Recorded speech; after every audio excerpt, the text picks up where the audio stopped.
Hello बच्चों, कैसे हो? बढ़िया? आप बढ़िया तो मैं भी बढ़िया। Today motivational thought. जो लड़ा है वही आगे बढ़ा है, जो लड़ा है वही आगे बढ़ा है। जिसने किस्मत को कोसा है, जिसने किस्मत को कोसा है वो आज भी वही खड़ा है। तो अपने लक्ष्य के प्रति जिद्दी बनिए, तभी आप अपने जीवन में कुछ कर सकते हैं और आगे बढ़ सकते हैं। ठीक है, आज की पढ़ाई में हम क्या पढ़ने वाले हैं बच्चों? कि हमारा चैप्टर नंबर 3 चल रहा था और जिसमें हम केवल बेसिक और इंपोर्टेंट क्वेश्चन, कोई भी चैप्टर से ही मैथमेटिक्स में क्लास 10th में हम केवल बेसिक और इंपोर्टेंट क्वेश्चन को ही डिस्कस करेंगे मैथमेटिक्स में, जिसमें हम केवल और केवल इंपोर्टेंट क्वेश्चन वो वाले जो बोर्ड में आए हुए हैं। ठीक है, अब आज हम चैप्टर नंबर 3 स्टार्ट करने जा रहे हैं, जिसमें हम केवल आज बेसिक समझेंगे और वीडियो को पूरा देखिएगा अंत तक, तभी आप लोगों की समझ में आएगा। क्योंकि बेसिक कंसेप्ट जहां क्लियर हो जाता है वहां हमारा चैप्टर भी आधे से ज्यादा क्लियर हो जाता है। तो सबसे पहले आप लोगों को मेरा हिसाब से आपको बेसिक को पूरा देखना चाहिए, चाहे कहीं से भी देख रहे सही, चाहे कहीं से पढ़ रहे सही, आप बेसिक पूरा ढंग से देखिएगा, तभी आपको पूरा चैप्टर समझ में आता है। ठीक है, क्योंकि वो कहते हैं ना, जानते हो अच्छी बात है, नहीं जानते और अच्छी बात है। ये थोड़ा बहुत जानते हो वो खतरनाक है आप लोगों के लिए। तो आप लोग 1 या 2 मिनट में जज मत कीजिएगा, वीडियो को पूरा अंत तक देखिएगा, अच्छा लगेगा, बहुत अच्छा लगेगा आपको। ठीक है, तो आज की पढ़ाई शुरू करते हैं। आज की पढ़ाई में क्या है देखिएगा। सबसे पहले चैप्टर नंबर 3 स्टार्ट करने जा रहे हैं हम। ठीक है, चैप्टर नंबर 3 में 2 चरों वाले रैखिक समीकरण। ठीक है, 2 चर वाले रैखिक समीकरण, पहले चैप्टर का मतलब ही हमको पता होना चाहिए। सबसे पहले चैप्टर नंबर 3, चैप्टर नंबर 2 इसीलिए नहीं कराए हैं हम क्योंकि वो 30% में रिड्यूस हो चुका है, कट चुका है। ठीक है हमारा, इसीलिए हम चैप्टर नंबर 3 करा रहे हैं, डायरेक्ट उसी का बेसिक है। ठीक है, बेसिक जानने से पहले कुछ बेसिक्स बातें भी जानना जरूरी है, जैसे कि चर किसे कहते हैं, रेखिक किसे कहते हैं, समीकरण किसे कहते हैं। ये बातें अत्यधिक बच्चों को नहीं पता होती हैं और इसके कारण बच्चों को इस क्वेश्चन ही समझ में नहीं आता। जब क्वेश्चन समझ में नहीं आता तो उसका सॉल्यूशन कैसे करेंगे? सीधी सी बात है, पहले बच्चों को समझ में जो आना चाहिए, जो शब्दों के मतलब है इन वर्ड्स के, वो वर्ड्स के मतलब समझते हैं, उसके बाद हम पूरा बेसिक समझेंगे। ठीक है, वीडियो में अंत तक बने रहना, पूरा समझ में आएगा, ये वादा है मेरा आपसे। ठीक है, बस वीडियो को अंत तक देखना विदाउट स्किप। ठीक है, देखिएगा 2 चर वाले रैखिक समीकरण किसे कहते हैं। आपके दिमाग में पहला क्वेश्चन यही होगा कि 2 चर वाले रैखिक समीकरण क्या होते हैं। ठीक है, तो पहले चर को डिफाइन कर देता हूं मैं, चर क्या होता है। ठीक है, चर बोले तो जनरली अगर शॉर्ट में समझे तो एक्स वाई जेड। ठीक है, ये चर है, यहाँ पे क्या है? चर। ठीक है, हाँ वेरिएबल्स। ठीक है, एक्स वाई जेड। ठीक है, अब एक होता है अचर। क्या होता है? अचर। ये कांस्टेंट होते हैं, क्या होते हैं? जैसे 1 2 3, ये क्या होते हैं? अचर। ठीक है, ये चर और ये अचर। ठीक है, उम्मीद करता हूं आपका 2 चीज क्लियर हो गई होंगी, चर और अचर। ठीक है, अब बात करते हैं 2 चर रैखिक वाले समीकरण। ठीक है, तो समीकरण इसमें देखते हैं कौन से 2 चर वाले रैखिक समीकरण है। तो पहले सबसे पहले चर देखेंगे इस समीकरण में, एक एक्स और ये वाई, 2 चर हो गए। कितने हो गए? 2 चर। तो ये 2 चर वाला रैखिक समीकरण है, इसको थोड़ा रफ करते हैं। ये समीकरण है तो इस पर राइट का निशान लगा देंगे। अब मैं आप लोगों से पूछूं, दूसरा वाला 3x - 5y = 2, क्या ये रैखिक समीकरण है? तो मैं कह सकता हूं कि हाँ है ये रैखिक समीकरण, क्योंकि इसमें 2 चर हैं। क्या है? 2 चर हैं। ठीक है, अभी हम रैखिक के बारे में बात करेंगे। रैखिक का मतलब है जिसकी अधिकतम घात 1 होती है। ठीक है, हाँ 3x - 5y = 2। अब देखिएगा ये वाला है 3x + 4y 2y, 2 ही तो चर हैं, 1 2, ये 2 ही तो चर हैं, ये भी है मतलब। ठीक है, तो ये क्या है? 2 चर वाला रैखिक समीकरण। 2 चर आने चाहिए तभी 2 चर वाला रैखिक समीकरण होगा, ध्यान रहे। और अधिकतम घात समीकरण कितनी होनी चाहिए? 1 होनी चाहिए। तो x और ये x की भी 1 है, इसकी भी 1 है, इसकी भी 1 है। ठीक है, और ये x और ये तो दोनों सिमिलर है ना, तो 2 ही तो चर हुए, तो इसे भी हम कह सकते हैं 2 चर वाला रैखिक समीकरण। अब देखिएगा इसे कह सकते हैं, हाँ इसे भी कह सकते हैं, x और y 2 ही तो चर यूज हो रहे हैं इसमें समीकरण में, तो ये भी हमारा क्या है? रैखिक समीकरण है। ठीक, अब देखिएगा इसे कह सकते हैं x, और कोई है चर इसमें? ना y है ना z है, और कोई है ही नहीं, तो सीधी सी बात है, इसको क्या कह सकते हैं हम? ये है ही नहीं, तो इस पर क्रॉस का निशान लगा देंगे। ये 2 चर, क्योंकि अपन लोग पढ़ रहे थे 2 चर वाले रैखिक समीकरण, ये तो भैया 1 चर वाला हो गया। ठीक है, अब देखिएगा ये 2x + 5y - z = 4। ठीक है, अब ये है कि नहीं है? अब देखिएगा 2 चर पढ़ रहे थे हम, अब यहां तो 3 चर आ गए, 1 2 और ये 3, कितने चर आ गए? 3 चर आ गए।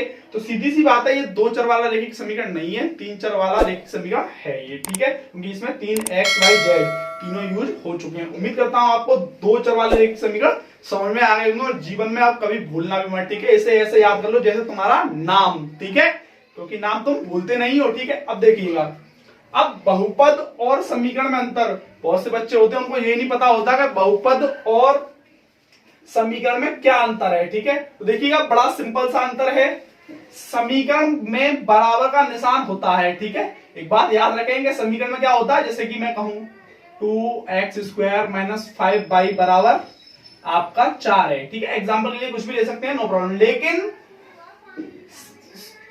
समीकरण में बराबर का निशान होता है, जबकि बहुपद में बराबर का निशान नहीं होता है। अब मैं बहुपद लूंगा एक, अगर 4x + 5y + 3, ठीक है। ये हमारा एक से अधिक पद, बहुपद का मतलब क्या है, एक से अधिक पद, बहु का मतलब यही है अधिक, ठीक है, एक से अधिक। तो 1 2 3, ठीक है। अगर मैं बराबर लगा दूं इसी के इक्वल टू में, तो ये क्या बन जाएगा, हमारा समीकरण बन जाएगा। उम्मीद करता हूं आपको दो चीज समझ में आई होंगी। ये रैखिक समीकरण नहीं है, द्विघात समीकरण, याद रखें, ठीक है। हाँ, बहुपद और समीकरण में आपको अंतर समझ में आ गया होगा। अगर नहीं समझ में आया दोबारा देख लेते हैं, नो प्रॉब्लम। समीकरण में बराबर का निशान होता है, तो ये समीकरण है, बराबर का निशान है इसमें, ठीक है। 2x² - 5y = 4। अब बहुपद, बहुपद में बराबर का निशान नहीं होता है सीधा, इससे इसमें एक से ज्यादा पद होते हैं, टर्म्स होते हैं, एक से ज्यादा, 1 2 3 3 पद हैं इसमें, ठीक है। तो ये क्या है, हमारा बहुपद है, ठीक है। That's clear. अब हमारा जो नेक्स्ट ये है कि रेखिक क्या होता है सर। रेखिक, लीनियर, इंग्लिश में लीनियर बोलते हैं ना, इसे पॉलिनोमियल्स बोलते हैं, ठीक है, इसे इक्वेशन बोलते हैं समीकरण को। अब देखिएगा, रेखिक क्या होता है, चर की अधिकतम घात। चर बोले तो अभी मैंने बताया था आपको x y z की, इनकी घात अगर एक है, कितनी है, ज्यादा से ज्यादा पूरे समीकरण की घात एक ही होनी चाहिए, तो सर ये क्या होगा, आपका रेखिक होगा। जैसे कि देखो, ये ले लेते हैं 2x, ये क्या है, हमारा रेखिक है, ठीक है, क्योंकि इसकी घात एक है, ठीक है। क्या है, इसकी घात एक है, ठीक है। अब समीकरण का युग्म, युग्म का मतलब पेयर, और पेयर का मतलब जोड़ा, ठीक है। हाँ, समीकरण का मतलब पेयर, सॉरी, युग्म का मतलब पेयर, ठीक है, और पेयर का मतलब होता है जोड़ा। एक बार में दो समीकरण आए तो समीकरण युग्म है। एक बार में कितने समीकरण आने चाहिए, दो समीकरण आने चाहिए, तो आपका समीकरण युग्म है, अन्यथा समीकरण युग्म नहीं है, याद रहे, ठीक है। समीकरण युग्म कब है हमारा, जब एक बार में दो समीकरण आए। कितने समीकरण आए, दो समीकरण आए, तो हमारा समीकरण युग्म है, ठीक है। जैसे कि मैं एग्जांपल में लूं 2x - 5y = 3 और 4x - 4y = 4। कोई भी एग्जांपल ले सकते हैं, नो प्रॉब्लम, ठीक है। ये समीकरण युग्म है, युग्म का मतलब जोड़ा। दो समीकरण हो रहे हैं तो इसका मतलब पेयर बन चुका है, ठीक है। जब पेयर बन चुका है तो समीकरण युग्म है, ये क्या है, समीकरण युग्म, ठीक है। अब किस समीकरण को क्या बोलते हैं, हम ये पढ़ने वाले हैं। अभी तक हमने ये सब पढ़ लिया था, ठीक है। अब हम पढ़ने वाले हैं किस समीकरण को क्या बोलते हैं। बड़ा आसान है, देखो 5x - 3y + 8z = 7। कितने चर हैं इसमें, तीन चर वाला रेखिक समीकरण हो गया। ये क्या हो गया, तीन चर वाला रेखिक समीकरण, क्योंकि तीन चर है, 1 2 3 हो गए, तीन चर वाला रेखिक। रेखिक क्यों है, क्योंकि इसकी पूरे समीकरण की अधिकतम घात एक है सर। देखो x की भी एक है, y की भी एक है, z की भी एक है, ठीक है। अब इसको क्या बोलेंगे, 4x² - 5y + 2 = 0। दो चर वाला द्विघातीय समीकरण, क्योंकि दो घात है इसमें, कितनी घात है, दो घात है, ठीक है। और दो चर वाला x और y, दो चर है इसमें, ठीक है। द्विघात क्योंकि दो है अधिकतम, इसमें एक नहीं है, एक होता है तो रेखिक होता, सीधी सी बात है। तो हम कह सकते हैं दो चर वाला द्विघात समीकरण। दो चर वाला क्या है, ये द्विघात समीकरण। अब एक बार और इसको समझते हैं पूरे को। हमने अभी तक क्या पढ़ा है, ठीक है, ओवरव्यू, ठीक है। हमने पढ़ा है दो चर वाले रेखिक समीकरण कौन से होते हैं, ठीक है, पहले नंबर पे, जो कि हमने यहाँ पर पहचान की थी। दूसरे नंबर पे हमने पढ़ा है बहुपद और समीकरण में क्या अंतर होता है, ठीक है, यहां तक, ठीक है। बहुपद वह होते हैं जो एक से ज्यादा पद होते हैं, ठीक है, उन्हें बहुपद या पॉलिनोमियल्स कहते हैं, ठीक है। दूसरा समीकरण क्या होते हैं, इक्वेशंस होती हैं जिनमें बराबर आता है, ठीक है। समीकरण में बराबर का निशान होता है, बहुपद में बराबर का निशान नहीं होता है, उसमें केवल एक से ज्यादा पद होते हैं, ठीक है। रेखिक क्या होता है, चर की अधिकतम घात एक हो, क्या हो, अधिकतम घात एक हो, तो रेखिक समीकरण है। समीकरण युग्म क्या होता है, युग्म का मतलब मैंने आपको बताया था अभी कि युग्म का मतलब होता है जोड़ा, या फिर कहें आप पेयर, ठीक है। तो देखिएगा, ये दो समीकरण है आपके, ठीक है, रेखिक समीकरण है दोनों, क्योंकि इनकी घात अधिकतम एक है, ठीक है। अब हमने यहाँ पे किस समीकरण को क्या बोलते हैं ये हमको पता होना चाहिए। तो ये मैंने अभी तुम लोगों को बताया था। इस चौथे नंबर वाले का आपको कमेंट बॉक्स में आंसर करना है कि y बराबर 3x प्लस 4 ये कौन सा वाला समीकरण है, ये आपको बताना है। ठीक है,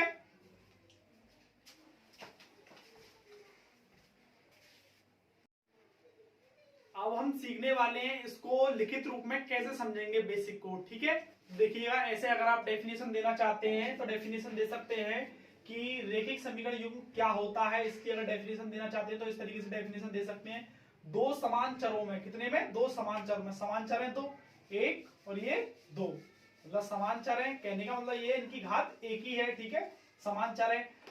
रेखिक समीकरण को दो समान चरों में रेखिक मतलब जिनकी घात एक हो को दो चर वाले रेखिक समीकरण कहा जाता है या फिर रेखिक समीकरण युग्म कहा जाता है। कहने का मतलब यह है कि दो आपके समीकरण हैं जो कि रेखिक समीकरण हैं, उनके चर जो है समान है। कैसे हैं, चर समान है। ठीक है, ये चर है आपके कैसे हैं, समान है। तो आप लोग कह सकते हैं रेखिक समीकरण युग्म है। वो क्या है, रेखिक समीकरण युग्म है। दो चर वाले रेखिक समीकरण युग्म का व्यापक रूप, अब व्यापक रूप बोले तो जनरल टर्म्स। ठीक है, मतलब यह इसका फॉर्म हो गया कि इस रूप में मिलेंगे। ये जो रेखिक समीकरण युग्म होंगे ना वो इस रूप के होंगे। यहाँ पर जो बदलेंगे आपके A1 और A2, B1, B2, C1, C2, X और Y आपके जैसे थे वैसे ही रहेंगे। यहाँ पे जो बदलेंगे आपके, बदलेंगे कौन, A1, A2, B1, B2, C1, C2। जैसे कि अगर मैं बात करूं A1 और A2 और B1, B2, C1, C2 क्या है, ये A1, A2, B1, B2, C1, C2 ये क्या है, वास्तविक संख्या है। अगर आपको जानना है कि वास्तविक संख्या क्या होती है तो आप चैप्टर नंबर 1 का वीडियो चैनल में जाकर देख सकते हैं। ठीक है, वहां पर आप लोगों को ये मिल जाएगा, वास्तविक संख्या है, पूरा बेसिक कराया है, 2 वीडियोस है बेसिक की, पूरा ढंग से समझ सकते हैं आपके वास्तविक संख्याएं क्या होती हैं। वैसे शॉर्ट में मैं बताऊं जिसमें सारी संख्या आ जाती है, लाइक परमेय और अपरमेय संख्या दोनों आ जाती है, उसमें उन्हें हम क्या कहते हैं, वास्तविक संख्याएं। और भी सारी संख्या आती है। ठीक है, हाँ, जैसे कि 1, 2, 3, 4 नेचुरल नंबर भी आ सकते हैं उसमें। ठीक है, अब इन समीकरणों को हल कैसे करेंगे, अभी तक तो हमको ये पता चल गया अभी कि दो चर वाले रेखिक समीकरण युग्म क्या होते हैं। ठीक है, आप अगर आपको ये भी समझ में आया हो तो आप बस ये याद रख लें, ये दो समीकरण है जिनकी घात एक है। ठीक है, इन्हीं को रेखिक समीकरण युग्म कहा जाता है। युग्म मतलब जोड़ा, दो समीकरण होंगे एक जैसे। ठीक है, इसलिए इनको युग्म कहा जा रहा है। ठीक है, इतना समझ लीजिए। अगर आपको ये नहीं करना मत कीजिएगा, नो प्रॉब्लम, इतना तो याद रखोगे, बस इतना याद रखिएगा। दो चर वाले रेखिक समीकरण को हल करना। अब हल कैसे करेंगे, क्वेश्चन उठ गया ना, हल कैसे करेंगे। अब देखो, हल भी बड़े आसानी से कर सकते हैं हम, दो तरीके से हल कर सकते हैं, बड़ा आसान है।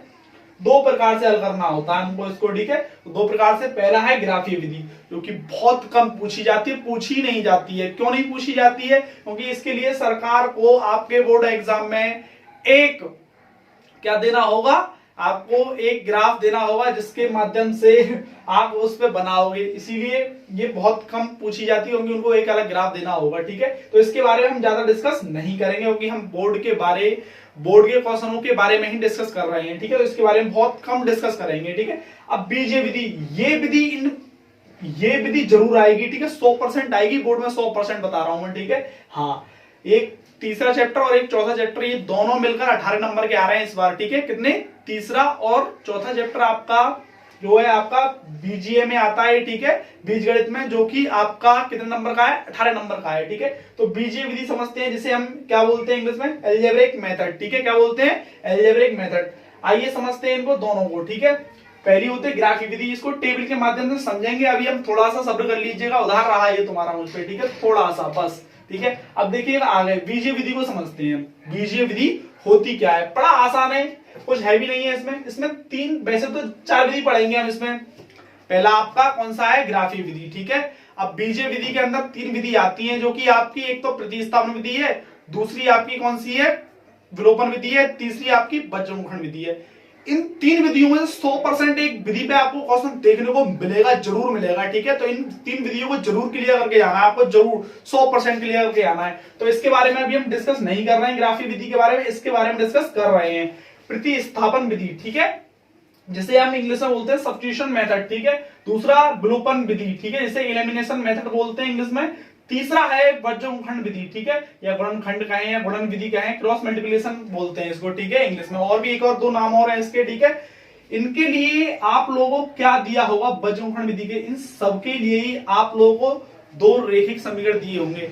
इन तीन विधियों के लिए आपको जो गिवन डाटा है क्या मिलने वाला है, ये मिलने वाला है कि आपको दो रेखिक समीकरण दिए जाएंगे और आपका मकसद होगा कि उनमें x और y के मान निकालना है। बस आपका मकसद क्या होगा, उनमें x और y के मान निकालना है। जब आपको प्रतिस्थापन, विलोपन या बज्रमुखंड विधि तीनों में से कोई विधि से कहेगा वो डायरेक्टली के इस विधि से कीजिएगा, तो आप लोग वहां का क्या करोगे, x और y के मान निकाल दोगे। आपका एम आपको याद रहना चाहिए, क्या है आपका एम, लक्ष्य है आपका इन तीन विधियों में x और y के मान निकालना। x और y से मतलब ये नहीं है यहाँ पे x और y दिए जाएंगे समीकरण में, आपको समीकरण में और भी कुछ दे सकता है वो, जैसे कि वेरिएबल्स s और t दे देगा, हो सकता है m और n दे देगा, हो सकता है समीकरण में कुछ भी दे सकता है। तो आपको ये लक्ष्य है आपका, आपको याद रखना है कि इन विधियों में हमारा मकसद है कैसे, ठीक है। अब थोड़ा सा ब्रीफ में इसमें समझते हैं प्रतिस्थापन विधि में। प्रतिस्थापन का मतलब है इस मतलब हटाकर, जब मैं थोड़ा सा समझाऊंगा, जैसे कि देखिए अब ये मान के चलो 2x - 5 बराबर 3 है, ये है आपका, ठीक है। तो आप क्या करेंगे, सीधा और सीधा कुछ नहीं है, पहले x को या y को, ये एक और समीकरण ले लेते हैं कोई सा भी, बराबर 4। इन दोनों समीकरण में से आपका एक समीकरण में कोई से मैं x का मान निकाल लो, ठीक है। x का मान जैसे कि ये प्लस का है तो माइनस वाले को ज्यादा प्रीफर करना, ठीक है। थोड़ा सा डिटेल में बाद में समझेंगे जब मैं इनको समझाऊंगा, ठीक है। तो एक का मान निकालने के बाद इसको आप x का फिर उसमें y में रख देंगे, दोनों के वैल्यूज आपके निकल जाएंगे। थोड़ा सा समझने के लिए यहाँ पे जरूरी नहीं है, हम थोड़ा सा मतलब आगे समझेंगे। अभी अगर ज्यादा डिटेल में समझना चाहते हैं तो देखिएगा, आपको कुछ नहीं करना है, पहले दो समीकरण लिख लीजिएगा। सबसे पहले 4y बराबर 3, ठीक है, और ये 5x प्लस 5y या फिर 8y इजिकल टू 4, ठीक है, ये हो गया। अब इसमें आपको इन दो समीकरण में से एक समीकरण का x या y का वैल्यू निकाल लीजिएगा, कोई भी अकेला कर लीजिएगा उसको। जैसे मान लो सपोज दैट x की वैल्यू मेरे पास ये आई 4y प्लस 3 अपॉन में आपका 2, ये x की वैल्यू आ गई मेरी, ठीक है। अब x की वैल्यू जो थी ना हमारी, उसको समीकरण 2 में रख देंगे, जिसमें हमने वैल्यू रखेंगे, जिससे हमने वैल्यू निकाली है ना उसमें नहीं रखेंगे, दूसरे वाले समीकरण में रखेंगे, ठीक है। जब मिल जाएगी हमको वैल्यू तो x की वैल्यू मिल जाएगी, फिर थोड़ा y की वैल्यू मिल जाएगी, ठीक है। इस तरीके से हम इसमें वैल्यू निकाल लेंगे। दूसरा है विलोपन विधि, ठीक है। विलोपन विधि में क्या है, समीकरणों को दोनों को एक दूसरे को बैलेंस करना होता है, ठीक है। एक बैलेंस करना होता है, कोई सा भी x कर लो या y कर लो। जैसे कि मान के चलो सपोज दैट मैं यहां समझा रहा हूं थोड़ा विलोपन विधि को, इधर समझ रहे हैं अपन लोग, ये 2x - y इजिकल टू 4 है, ठीक है, सपोज दैट, और ये हमारा x - 9y बराबर 3। अब इसको सॉल्व करने के लिए आपको ये करना है कि या तो x बराबर कर लो या फिर y बराबर कर लो, एक बराबर करना पड़ेगा, आपको जरूर करना पड़ेगा एक बराबर, ठीक है, तभी आपका ये हो पाएगा। तो देखिएगा मैं अगर इसमें 2 का मल्टीप्लाई कर दूं, नीचे वाले समीकरण में 2 में 2 का गुणा कर दूं तो ये 2x हो जाएगा और ये कट जाएगा। इस तरीके से थोड़ा सा लॉन्ग है, जब डिस्कस करेंगे ना इनको बड़े आसानी से एकदम मक्खन की तरह समझेंगे। अभी तो शॉर्ट दे रहे हैं, हो सकता है आपके थोड़ा सा समझ में ना आ रहा हो, अभी केवल ये जान लीजिएगा कि बीजगणित में कितनी विधि आती है बस, ठीक है। हाँ, रेखिक समीकरणों को सॉल्व करने के लिए आपको 3 विधि आनी ही चाहिए। ये 3 विधियों के ऊपर वीडियोस बनेंगी आपकी, इंपोर्टेंट क्वेश्चन। आपको अगर यहाँ पर थोड़ा सा क्लियर ना हो तो कोई दिक्कत नहीं है, केवल यहाँ पे नाम बताए जा रहे हैं, ठीक है। अब बज्रमुखंड विलोपन विधि बता दिया। बज्रमुखंड विधि में आपको दो रेखिक समीकरण दिए जाते हैं इस तरीके के, ठीक है। अब इसमें हम क्या करेंगे कि इस तरीके से इसका फॉर्मूला होता है x upon b1c2 minus b2c1 y upon c1a2 minus c2a1 equal to 1 upon a1 b2 minus a2 b1। ये इसका फॉर्मूला होता है, ठीक है। क्या होता है इसका फॉर्मूला, पहले क्या लेते हैं हम, पहले को और लास्ट को, तो इससे x की वैल्यू निकलती है। दूसरे को और फिर अचर वाले को लेते हैं तो इससे क्या निकलती है, हमारी वैल्यू निकलती है y की। तो इसमें भी हमें क्या निकालना होता है, x और y की वैल्यू निकालनी होती है, ठीक है। अब थोड़ा सा इसे ट्रिक से समझे ना, इस फॉर्मूले को तो याद कर सकते हैं हम ट्रिक से। कैसे, देखिएगा, ये BC है, 1 और 2 आ रहा है मतलब 12 है, ये भी BC है मतलब 21 आ रहा है, 2 और 1, ठीक है। तो BC आप ये लिख सकते हैं, BC 12 माइनस 21, क्या हो गया 12 माइनस 21, 12 माइनस 21, ऐसे याद रख लीजिएगा इसको। अब दूसरा कौन सा है, CA दोनों देखो, CA में क्या करना है, 12 माइनस 21, AB में 12 माइनस 21।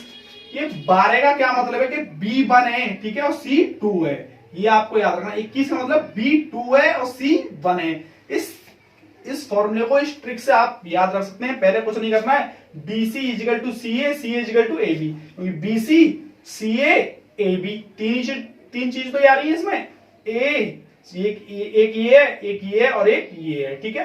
अब BC में जो आ रहा है ना, दो अंक प्रयोग हो रहे हैं, एक ये, ठीक है, दो डिजिट है 12 और 21। तो देखो 12 माइनस 21, दूसरे में CA में भी 12 माइनस 21, 12 माइनस 21, AB में भी 12 माइनस 21। इसको आप इस तरीके से याद रख सकते हैं। अब एक बार और समझते हैं हमने क्या पढ़ा है अभी, ठीक है। हाँ, हमने पढ़ा है रेखिक समीकरण युग्म किसे कहते हैं। तो रेखिक समीकरण युग्म वो होते हैं दो समीकरण में समान चर हो, क्या हो, दो समीकरण में समान चर हो, ठीक है। हाँ, और दो समीकरण हो जिनकी अधिकतम घात एक हो, क्योंकि रेखिक का मतलब है आपका जिसकी समीकरण की घात एक हो, ठीक है। तो ये हमारा समीकरण है दोनों, और ये दो समीकरण इसीलिए इनको युग्म बोला जा रहा है, और रेखिक इसीलिए क्योंकि इनकी घात एक है। तो ये दो चर वाले रेखिक समीकरण हो गए। अब हमने पहचानना तो सीख लिया था अभी थोड़ी देर पहले भी कि मतलब रेखिक समीकरण कैसे पहचानेंगे। अब क्वेश्चन आता है इनको सॉल्व कैसे करेंगे। तो देखिएगा, सॉल्व बड़ा आसान है सॉल्व करना, ठीक है। देखिएगा, दो प्रकार से सॉल्व करते हैं इनको, ग्राफीय विधि और बीजगणितीय विधि या फिर बीजीय विधि, ठीक है, अलजेब्रिक मेथड से और ग्राफिकल मेथड से। अब ग्राफिकल जो मेथड है हमारा बहुत कम पूछा जाता है, बहुत ही कम, ठीक है। हाँ, ना के बराबर पूछा जाता है, ठीक है। फिर भी इस पे एक आध वीडियो जरूर बनाएंगे हम, ठीक है। अब देखिएगा, जो ग्राफीय विधि और बीजीय विधि है दोनों को समझते हैं। इसको थोड़ा सा आगे समझेंगे, अभी नहीं समझ रहे हैं, टेबल के माध्यम से समझेंगे इसको थोड़ा बहुत, ठीक है। बीजीय विधि को थोड़ा डिटेल में समझने की जरूरत है, क्योंकि इसमें आती है तीन विधि। कौन कौन सी? पहली है प्रतिस्थापन विधि, जिसे सब्स्टिट्यूशन मेथड बोलते हैं। दूसरी है विलोपन एलिमिनेशन मेथड बोलते हैं। तीसरी है बज्रमुखंड विधि, ठीक है।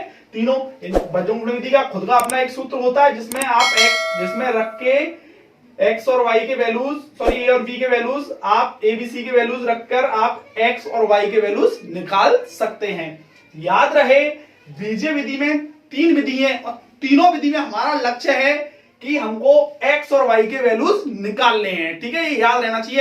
अगर आपको वीडियो दोबारा देखना है तो दोबारा देख लीजिएगा, लेकिन समझिएगा, तभी आपको बेसिक समझ में आएगा, ठीक है। थोड़ा सा आप इसमें अगर ये बातें समझ में नहीं आएगी ना आपके, तो टेंशन नहीं लेना है बिल्कुल भी, ये वाली बात है, ठीक है। अभी बस नाम याद रख लीजिए, काफी है, ठीक है, क्योंकि मैं कराऊंगा जब 100% समझा दूंगा, ये मेरा वादा है आप लोगों से, ठीक है। तो अभी के लिए ये है, ठीक है। अब हम पहचानने वाले हैं कि रेखिक समीकरणों के अनुपातों की तुलना करने पर ग्राफीय विधि और बीजगणितीय विधि में कैसे उन रेखाओं को लिख सकते हैं। जैसे कि अगर हम कहें ये दो समीकरण हैं, या फिर ये कहें दो रेखा युग्म हैं, ठीक है, ये जो है, ठीक है, इनके अनुपातों की तुलना करनी है, इनके रेशियो की तुलना करने पर हमको यहाँ जो परिणाम मिलेगा ना, वो कंडीशन बनेगी, और फिर कंडीशन के बाद एक परिणाम मिलेगा ग्राफीय निरूपण में। अगर A1/A2 है और इक्वल नोट है B1 B2 के, तो प्रतिच्छेद रेखाएं हुई। कौन सी रेखाएं हुई? प्रतिच्छेद रेखा हुई। कब? जब ग्राफीय विधि हो, ठीक है। अगर यही कंडीशन सेम बीजगणित में हो तो वो केवल एक हल है, जिसे हम आदित्य हल बोलते हैं। इसका क्या है? एक हल है, ठीक है। अगर इनकी तुलना करने पर हमारा कंडीशन हमको ये मिलती है A1/A2, B1/B2, C1/C2, तो संपाती रेखाएं क्या है? संपाती रेखाएं, जिसे हम बीजगणितीय रूप में, ग्राफीय विधि में तो ये कह सकते हैं, या ग्राफीय निरूपण में तो संपाती रेखाएं हुई वो, अगर ये कंडीशन बराबर आ रही है तीनों, तो ठीक है।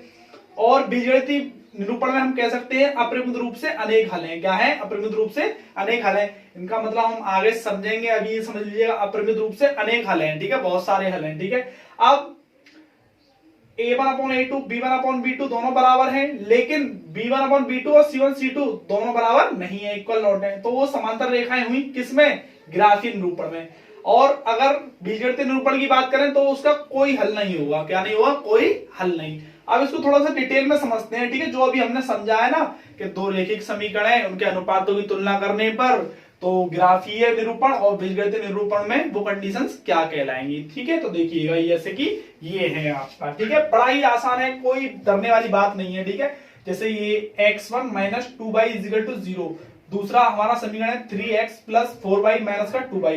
दो रेखिक समीकरण है। अब इनके अनुपातों की तुलना करना है। हमें अनुपातों की तुलना कैसे करते हैं ये हमको समझना बड़ा आसान है और बहुत ही जरूरी है। जैसे कि अब मैं यहां लिख लेता हूं इनको, ठीक है, x - 2y = 0, और इधर लिख लेते हैं 3x + 4y - 20 = 0। ये है, ठीक है। अब इसमें मुझे एक कंडीशन देखनी है जो कि ये है A1 upon A2, B1 upon B2 और C1 अपॉन C2। तो सबसे पहले हमको ये पता होना चाहिए A1 क्या होता है, B1 क्या, A2 क्या होता है, B1 क्या होता है, B2 क्या होता है, C1 अपॉन C2 क्या होता है। तो अभी मैंने आपको इसके जनरल फॉर्म में बताया था, जब रेखिक समीकरण की पहचान कराई थी ना, तब मैंने बताया था कि ये जो है ना इसके इंटू में क्या है 1, ये हमारा A1 है। क्या है ये A1, ठीक है। अब ये क्या है हमारा 2, बाई के इंटू बाई का जो गुणांक होता है वो हमारा B1 होता है। क्या होता है B1, ठीक है। और C यहाँ पर है नहीं तो उसे हम 0 मानेंगे, C को क्या मानेंगे 0, ठीक है। सेम प्रोसेस है इसमें A2, ये क्या हुआ हमारा x का गुणांक A2 दूसरे समीकरण में, ठीक है, ना कि पहले रेखिक समीकरण में, ठीक है। अब दूसरे में इसमें बात करें तो ये हमारा क्या हुआ B2, ठीक है, बाई का गुणांक है। अब ये क्या है C2, ये माइनस का लिखेंगे ये, ठीक है, माइनस का है 2, ठीक है। अब ये C2 जो है ना हमारा C2 वो भी माइनस का है, किसका है माइनस का, ठीक है C2। अब ये यहां हमने पहचान लिए, अब इनको इसमें रख देना है A1 A2 B1 B2 C1 C2, ये हमको पहचानना आना चाहिए जरूर, ठीक है। अगर ये पहचानना नहीं आता तो हम तुलना नहीं कर पाएंगे दो रेखिक समीकरणों की, ठीक है। जैसे कि यहाँ पर आपका x के गुणांक में क्या है, कुछ नहीं है तो 1 मान लेंगे, ठीक है। और y के गुणांक में ये माइनस का 2 था, अगर यहाँ पे कोई भी चिन्ह है तो उसको चिन्ह सहित लिखना है, जैसे माइनस का है तो प्लस का, तो प्लस का बोध होता ही है, और कोई चीज नहीं है तो उसको 0 मान लेंगे, ठीक है। हाँ, और यहाँ पे दूसरे वाले समीकरण में A2 और B2 और C2 होता है, ठीक है। देखिएगा तुलना की गई है कैसे की गई है। तो देखो अभी मैंने आपको बताया x के गुणांक में कुछ नहीं है तो 1 मान लिया, तो A1 कितना हमारा 1 और A2 कितना हमारा दूसरे समीकरण में 3, तो 3 लिख लिया 1/3। सेम प्रोसेस है B1 अपॉन B2, तो माइनस का 2 है, बाई का गुणांक B1 होता है, ठीक है। और दूसरे समीकरण में ये इसका गुणांक अगर कहें हम तो क्या है ये 4 है, तो 4 लिख लिया, ठीक है। अब अपन लोग इसको काटेंगे ना फिर भी यही मिलेगा, 2 एकम 2 और ये क्या हो गया हमारा 2 दूनी 4, ठीक है। अब ये 0/20, अब ये तीनों कंडीशन में कोई नहीं मिल रही है, तो ऐसी कंडीशन में केवल 2 को देख लेंगे हम, किसको, केवल पहले 2 को ही देखते हैं। 1/3 है, ये 1/2 है, क्या ये दोनों मिल रही है, बिल्कुल सेम नहीं है दोनों, ठीक है। तो इनको हम लिख सकते हैं A1/A2 इक्वल B1/B2, मतलब ये दोनों आपस में बराबर नहीं है। तो इसको ग्राफीय विधि में इन रेखाओं को बोलेंगे हम, इन रेखाओं को प्रतिच्छेद करती हुई रेखाएं एक दूसरे को क्या कर रही हैं, काट रही हैं, ठीक है। प्रतिच्छेद का मतलब यह होता है एक दूसरे को ये रेखाएं इस तरीके से हाँ इंटरसेक्ट कर रहे हैं, ठीक है, प्रतिच्छेद कर रही हैं, ठीक है। अब बीजगणितीय रूप में इसका क्या मतलब है, केवल एक हल है, क्या है, केवल एक हल है इसका, ठीक है। आदित्य हल बोलते हैं, जैसे क्या बोलते हैं, आदित्य हल भी बोलते हैं, ठीक है। अब दूसरी में सेम हमने A1 A2 B1 B2 C1 C2 निकाल लिया हमने, तो यहाँ पे 2/4, ये 3/6 9/8, ठीक है। तो हम देख पा रहे हैं यहाँ पे तीनों ही बराबर है, देखो कैसे बताऊं, 2 1 जा 2 2 2 जा 4 3 1 जा 3 3 2 जा 6 9 1 जा 9 9 2 जा 6 1/2 1/2 1/2। आप सोच रहे होंगे ये तो माइनस का है, तो माइनस से माइनस कट गया, बड़ा आसान है। अब देखिएगा A1/A2 B1/B2 C1/C2 तीनों ही 1/2 आए हैं, तो इन कंडीशंस को ग्राफीय निरूपण में हम संपाती रेखाएं बोलते हैं, क्या बोलते हैं, संपाती रेखाएं। अब बात करें बीजगणितीय निरूपण में क्या बोलते हैं भाई, तो अपरिमित रूप से अनेक हल हैं, कैसे हल हैं, अपरिमित रूप से अनेक हल हैं, कैसे हल हैं, अनेक हल, ठीक है। अब समझिएगा तीसरा एक और एग्जांपल लेते हैं इसमें, ठीक है। तो A1/A2 B1/B2 C1/C2 1/2 हो गया, ये 2/4 हो गया, ये हमारा 1/4 हो गया, सॉरी 12 हो गया माइनस का, ठीक है। अब ये इसको तो काट नहीं सकते हम, इसको रिड्यूस कर सकते हैं, 2 1 जा 2 2 2 जा 4, ठीक है। तो ये 1/2 सेम आ गया। तीसरा वाला 1/3 आ रहा है हमारा, तो ये दोनों सेम है, दोनों सेम के लिए 2 सेम है और तीसरा वाला सेम नहीं है। इसका मतलब यह है कि ग्राफीय विधि में ये समांतर रेखाएं हैं, क्या है, ये ग्राफीय विधि में समांतर रेखाएं हैं। और बीजगणितीय निरूपण में हम क्या बोल सकते हैं, इनको कोई हल नहीं है इसका, ठीक है, कोई हल नहीं है। इस तरीके से आप इस टेबल को याद रखने की आपको जरूरत नहीं है, जब आप सवाल करेंगे ना तो आपका खुद ब खुद आपको याद हो जाएगा, बिल्कुल भी याद करने की जरूरत नहीं है, बस इसको थोड़ा याद रखने की जरूरत है आपको, ठीक है। इसे याद रखिएगा मत, बिल्कुल, ठीक है। अब ये थोड़ा सा मैंने इसी में से निकाल के शॉर्ट रख दिया है पूरा, ठीक है। हाँ, आपको कुछ नहीं करना है, ये बिल्कुल भी याद नहीं करना, केवल समझना है आपको, ये पूरा ये लर्न करना है, ठीक है। समझने के बाद करें लर्न। देखिएगा जब ऐसी कंडीशन है A1/A2 और इक्वल B1/B2, ठीक है, तो आप उसे ग्राफीय विधि में प्रतिच्छेद रेखाएं बोलते हैं, क्या बोलते हैं, ग्राफीय निरूपण में प्रतिच्छेद रेखाएं। अगर बीजगणित में बात करें तो केवल एक हल है और इसको संगत बोलते हैं। जिसका एक हल हो या अनेक हल हो उसको संगत बोलते हैं। याद रहे, जिसका एक हल और अनेक हल होते हैं उसको हम क्या बोलते हैं? संगत बोलते हैं। क्या बोलते हैं? संगत। ठीक है। अगर कंडीशन ऐसी है a1/a2, b1/b2, c1/c2 तो उसको ग्राफीय निरूपण में संपाती रेखाएं बोलते हैं। क्या बोलते हैं? संपाती रेखाएं। अगर हमारा बीजगणित निरूपण में बात करें तो अपरिमित रूप से अनेक हल हैं, इसको भी हम क्या बोलते हैं? संगत। क्या बोलते हैं? संगत। अब a1/a2, b1/b2 equal note c1/c2 समांतर रेखाएं। कैसी रेखाएं? समांतर रेखा। किसमें भाई? ग्राफीय निरूपण में समांतर रेखाएं। ये कब? जब दो मिल रहे हो, तीसरा सी ना मिल रहा हो। ठीक है। हाँ, तो अब बीजगणित में कोई हल नहीं है। जब कोई हल नहीं है तो सीधी सी बात है भैया, असंगत होगा। वो क्या होगा? असंगत होगा। ठीक है। आपको कुछ नहीं करना है, सिर्फ ये याद रखना है। याद रहे, ये इतना याद रखना है, इसको मारो गोली। ठीक है। इसको कुछ नहीं करना है भैया आपको इससे। ठीक है। ये केवल समझाने के लिए बनाई गई थी। ठीक है। हाँ, आपको तुलना करनी थी ना। हमने जो अभी सीखा है इसमें वह यह सीखा है कि आपके दो रेखिक युग्म समीकरण हैं, उनके अनुपातों की तुलना करने पर हमने ग्राफीय निरूपण और दूसरा बीजगणित निरूपण में उनकी कंडीशंस की वैल्यू को क्या बोल सकते हैं। ठीक है। तो ये हमने बताया। आपको ये याद नहीं करना है, ये करना है। ठीक है। इसको याद रखिएगा। ठीक है। ट्रिक से, आराम से, मस्त तरीके से। अगर वीडियो अच्छी लगी हो तो लाइक कीजिएगा, कमेंट कीजिएगा, शेयर कीजिएगा। शेयर जरूर कीजिएगा। ठीक है। अपने मित्रों को बताइएगा उनको। ठीक है। यहाँ पर अब आपको रेगुलर बेसिस पे वीडियो मिलने वाली है। रेगुलर बेसिस पे किसी प्रकार की कोई समस्या हो कमेंट बॉक्स में कीजिएगा। किसी भी टॉपिक पर अगर आपको वीडियो चाहिए तो उस टॉपिक को कमेंट बॉक्स में कीजिएगा। ठीक है। हाँ, अगर वीडियो अच्छी लगी हो तो आप इसे लाइक जरूर कीजिएगा और शेयर कीजिएगा। ठीक है। हाँ, थैंक्स।